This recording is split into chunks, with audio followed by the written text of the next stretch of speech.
شفع والوتر والشفع، یہ کون سا دن ہے؟ تو فرمایا یہ یوم نحر ہے، قربانی والا دن ہے۔ والوتر، اور مجھے تاک کی قسم اس سے کیا مراد ہے؟ فرمایا یہ 9 ذوالحجہ یوم عرفہ کا دن ہے۔ اللہ رب العالمین نے ان دنوں کی قسمیں اٹھا کے گویا وضاحت کر دی کہ اے لوگو یہ دن عام دن نہیں، یہ دن خاص ایام ہے۔ حضور نبی کریم نے حدیث پاک میں بھی فرمایا، حضرت ابو سعید خدری رضی اللہ تعالیٰ عنہ آپ روایت فرماتے ہیں کہ حضور نبی کریم نے فرمایا کہ اِنَّ اَخْرَمَ الشَّهُورِ شَهْرُكُمْ هَذَا۔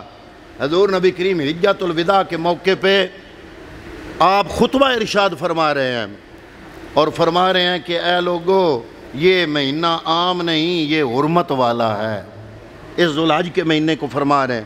فرمایا وَإِنَّ اَخْرَمَ الْبِلَادِ بَلْدُكُمْ هَذَا، تم میں سے، تمہارے شہروں میں سے حرمت والا شہر یہ شہر ہے۔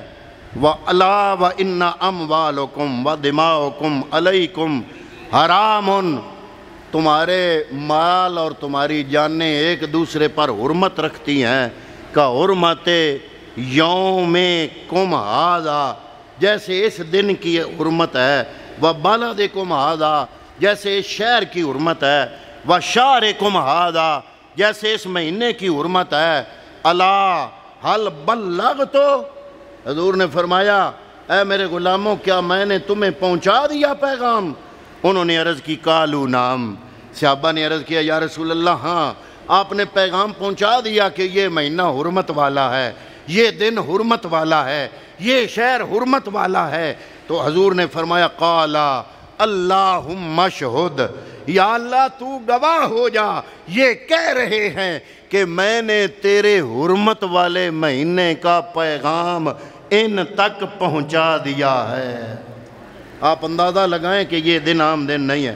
حضرت ابن عمر رضی اللہ تعالیٰ عنہ روایت کرتے ہیں قال ما من ایام اعظم عند اللہ، فرمایا اللہ کے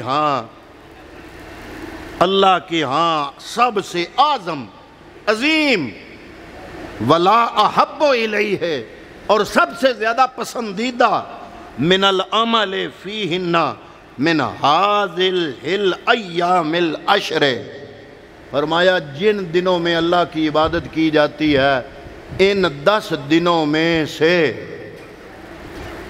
ان سے بڑھ کر کوئی دن بھی اللہ کے ہاں پسندیدہ نہیں ہے۔ ایک اور حدیث ہے، حضور نبی کریم نے فرمایا کہ عظیم مہینہ رمضان ہے اور حرمت والا مہینہ ذوالحج ہے۔ تو پتہ چلا کہ یہ ذوالحج کے پہلے 10 دن ضائع کرنے والے نہیں ہیں۔ ہم نے سمجھا کہ صرف 10 ذوالحج کو بس بکرا دمبا ذبح کر دو، باقی سارے کام جائز۔ حضرات محترم یہ دن ہیں عبادت والے، یہ دن ہیں برائی سے بچنے والے۔ ان دنوں کی عبادت اللہ رب العالمین کے ہاں تمام دنوں کی عبادت سے افضل اور اعلیٰ ہے۔ تو ان دنوں میں کیا کرنا چاہیے؟ 5 وقتی نماز تو چھوڑنی نہیں چاہیے، اس کے علاوہ کم از کم یہ روٹین رکھنی چاہیے۔ اگر یہ 10 راتیں عزت والی ہیں تو عشاء کی نماز کے بعد ان 10 دنوں میں زیادہ نہیں تو 2 رکعت نفل پڑھ کے اس رات کو زندہ کیا جائے، کیونکہ حضور نے فرمایا کہ جو بندہ ان 10 دنوں کی کوئی رات اللہ کی بارگاہ میں جاگ کے گزارے گا اس کے نامہ اعمال میں شب قدر کی عبادت کا ثواب لکھا جائے گا۔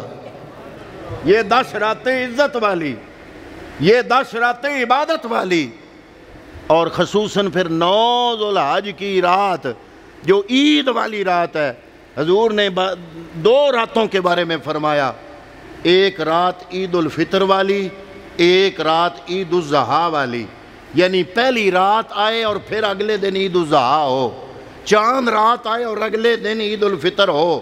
یہ 2 راتیں حضور نے فرمایا اللہ کے ہاں عزت والی راتیں ہیں۔ جو ان راتوں میں شب بیداری کرتا ہے، اللہ کا ذکر کرتا ہے، اس کے نامہ اعمال میں شب قدر کی رات کو جاگ کر عبادت کرنے جتنا ثواب لکھا جاتا ہے۔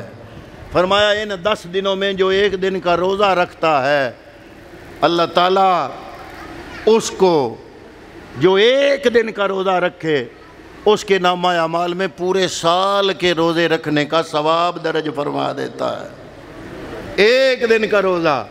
اور جو نامی ذوالحج یوم عرفہ حج کے دن کا روزہ رکھے تو فرمایا پچھلے یوم عرفہ سے لے کر اگلے سال کے یوم عرفہ تک 2 سالوں کے چھوٹے گناہ 9 ذوالحج کا ایک روزہ اس کے صدقے اللہ تعالیٰ معاف فرما دیتا ہے۔